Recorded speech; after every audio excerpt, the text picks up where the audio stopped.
their Republican Army, whatever it's called, But anyway, Africa's a very interesting continent. And when you're talking about, especially when you're talking about the history of human civilization, of course, there's the out of Africa theory, Yeah. That has been kind of the dominant one. I don't think it's completely true. I think that there is definitely a lot of truth to it, but I don't think that we all started from Africa. I don't. Yeah, I don't think that there's enough evidence for that. I think, especially with the years with DNA research that's been done, there's things that we can't explain. Yep. There's DNA that pops up in the Amazon that makes no sense, and that shouldn't be there. So I don't think we know enough about that to really say that we all came from Africa. But the cultures in Africa, including Egypt, a lot of times people don't consider Egypt part of Africa, but it is. But a lot of times people think of that as being something separate. But it is a very unexplored place. The Sahara Desert is humongous, and no one explores that region because it's so hot, and it would be so expensive to do archaeological digs out there. It's just not done. So we really don't know what all is out there. But the people that we do have interactions with, that we do have the stories from, there's a lot of similarities with, and of course Graham Hancock has books and his series on Netflix about it and everything. That, to me, if you look at those stories along with biblical stories and stories from other cultures, there is definitely something that there is a knowledge of the for lack of a better term, the heavens, for the sky, the planets in our solar system, that we cannot explain how these ancient cultures knew them. Sumerians knew about Pluto long before we did. We didn't know about it until, I believe, the 1950s, something like that.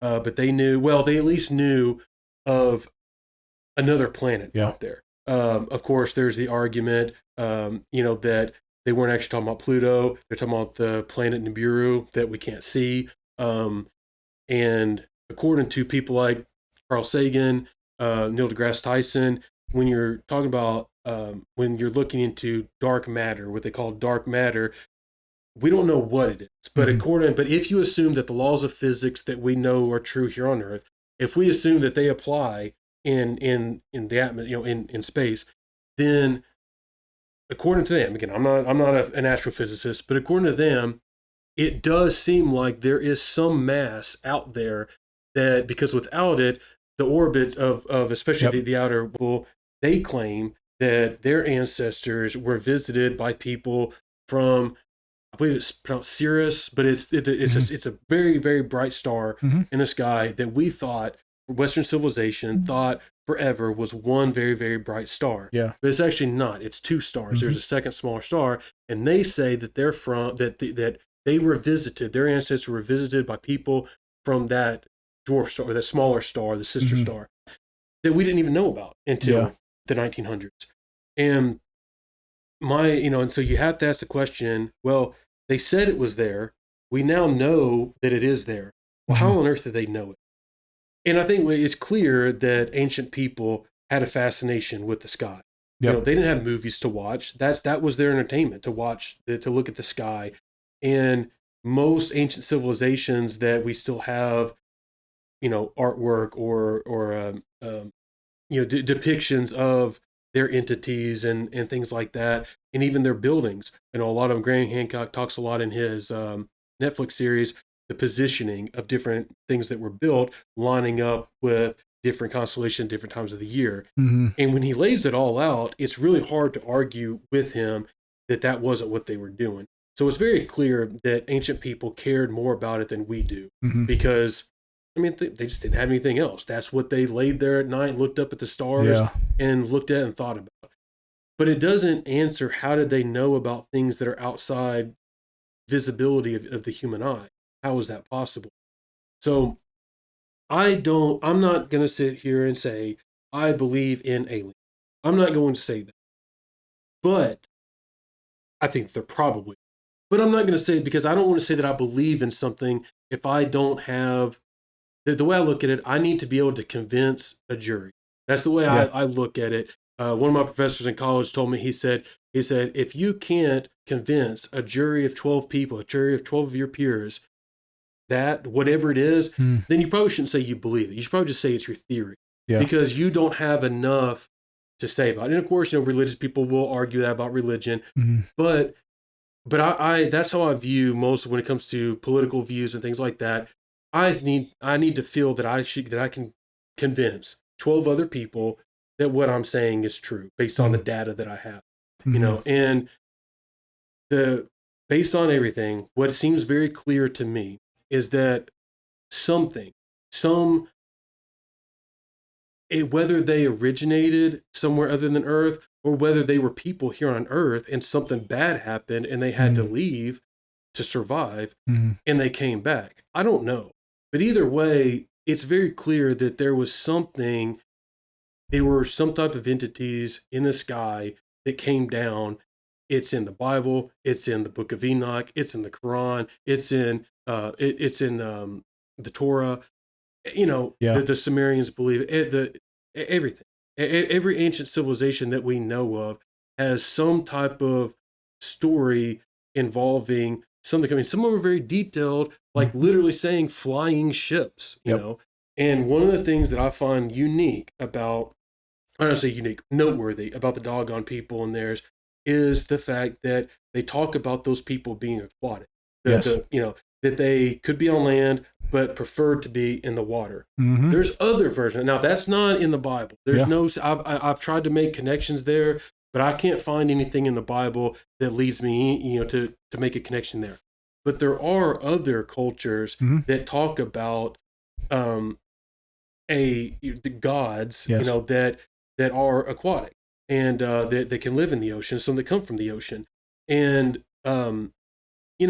I don't know if you think about it. If you think about one of the things that scientists look at when they're looking at other planets, trying to see if there could be life there, the main thing they first look for is water, Mm-hmm. because as far as we know, you need water for life. Mm-hmm. Well, if that is a common thing across, then well, if there's human-ish, if there's intelligent beings living on another planet, if they are able to live in water and maybe have gills wherever they can breathe through the water, well, then that might mean that they could do it on other planets, and maybe that is how they're able to do it. You Yeah. know, I mean, I don't know, but I find that interesting because there are other cultures that talk about that. And then even if you fast forward in history, not talking about creation, but there is a very mysterious, and we could do a whole podcast just on the sea people. Mm-hmm. There are so many cultures that talk about this. It sounds like ancient Vikings, basically, Mm-hmm. before Vikings were a thing, Yeah. that would just show up, decimate a coastline culture, and then get back in their boats and they're gone. Yeah. And I'm not saying that they're the same thing, but I'm saying that there is an interesting connection between ancient civilizations talking about people coming from the water and being able to Mm-hmm. live in the water and things like that. And a lot of these UFO sightings that, there's talks about them disappearing into the ocean. And I Yeah. watched a video, and again, I don't know how much of it's true. I can't, I just have to have faith in the people who are reviewing the Pentagon that are Mm-hmm. reviewing these things. And according to the Pentagon, it's not fake footage, Yeah. and it does show a saucer-like thing disappear into the ocean. If we are to believe we're on a different wavelength, a different intelligence than everything else here that we know of, we see what we're doing with that. We are asserting a power, and we are capturing animals, we are torturing animals, I mean, just like the damn uh, farming industry with cows and chickens and all that. Like, if we're to believe that we're like that, we'll call it sin or bad or whatever. The kind of the dark side about being modern. I have to assume, again, belief with a doubt level of skepticism, that other intelligence life out there would not do the same. I know Stephen Would not do the same. or would do the same. Sorry. Who was the